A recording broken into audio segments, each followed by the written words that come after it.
What's good, YouTube? It's your boy OG Nonboy back with another video, and in today's video I have a battle submission from my friend Got7 Leo here, and he's running a team that consists of Shadow Sizor, Shadow Drapion, and Chandelure in the back.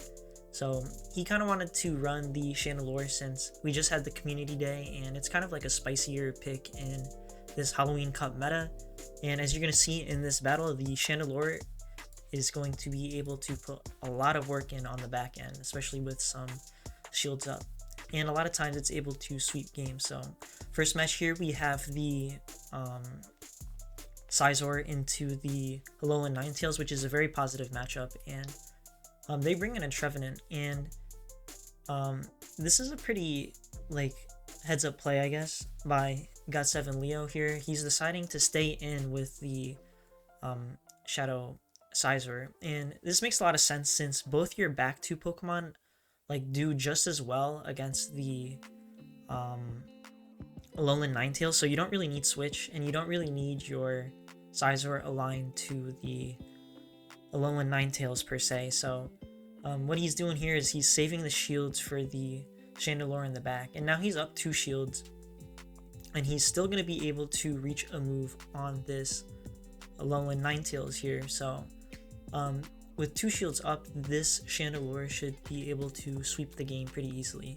And even though this thing is going to be resisted the Weather Ball, it's still pretty safe to shield since you have 2 shields and the Chandelure is pretty squishy, so you do want to preserve some of the health on that. So overall, very solid gameplay by Got7 Leo. And yeah, let's move on to this next match here. We have the Sizor into a Golurk, and this is a pretty good matchup since you can hit them for super effective with the Night Slashes, but as you can see there, the Mud Slaps are doing a lot of damage to the Sizor since it's so glassy, even though it's only neutral damage.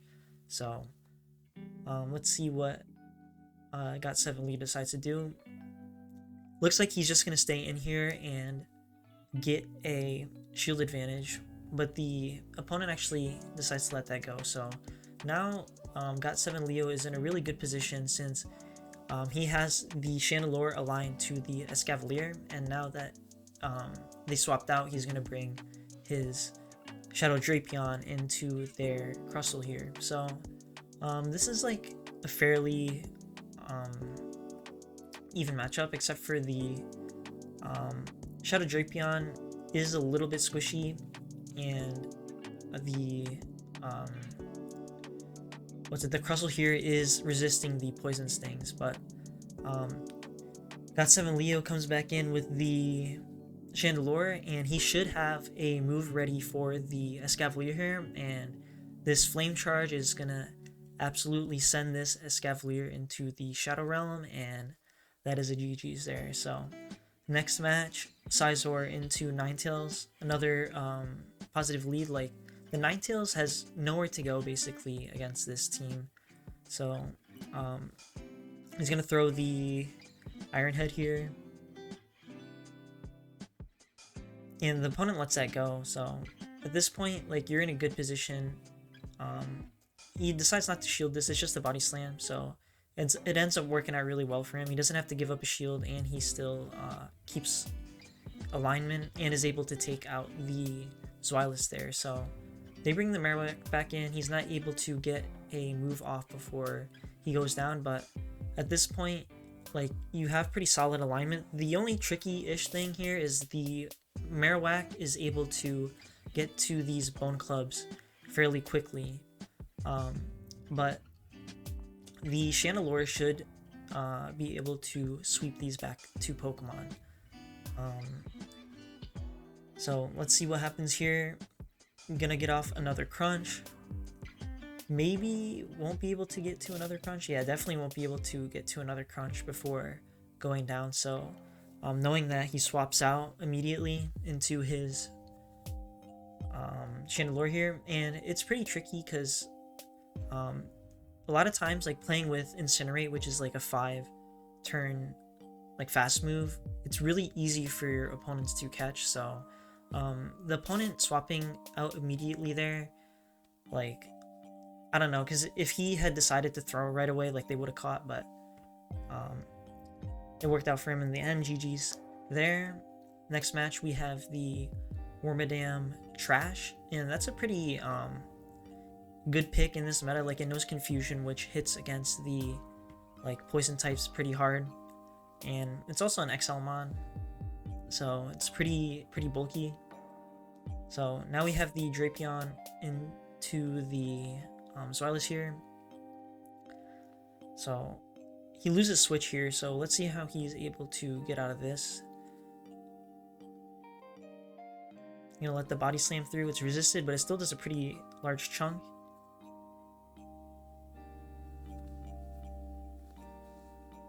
And they're gonna bring a Scrafty back in. So this is actually like ideal alignment for GOT7 Leo, because his Chandelure like can basically just put in work against both these Pokemon here.